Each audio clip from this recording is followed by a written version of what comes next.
Where do we even start with this documentary? I thought it was going to be this huge like accountability tour for Tyra Banks, and instead it just like gaslit 14-year-old little me again and gave me PTSD that I didn't even realize I had. Just like every girl at the time I watched America's Next Top Model, I was like 12 years old when it came out, and then when I was 15 I actually started modeling in New York City, and I used this as like a blueprint for what the industry was supposed to be like. I was lucky enough that I had a lot of mentors and agents, rest in peace Jeff Cohen, who made me realize early on that this show was a reality show first and foremost and not what the actual industry was like. It would actually roll their eyes if you ever brought up Smize or anything about America's Next Top Model. But that's the problem, is people at home didn't realize that. Even though I was getting jobs and signed with an agent, I still watched a 5'10", 135-pound girl be told she was fat by Tyra Banks.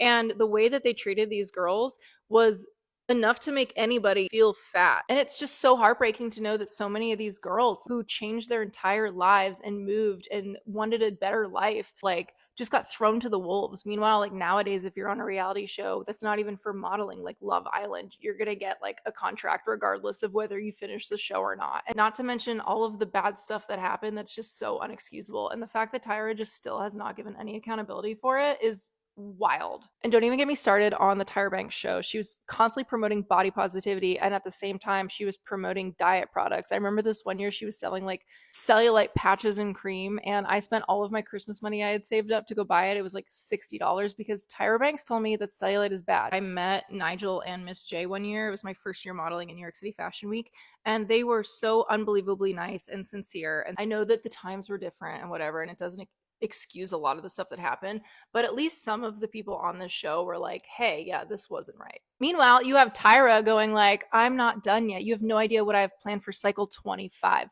I hope it's an apology tour. This whole documentary just felt unfinished.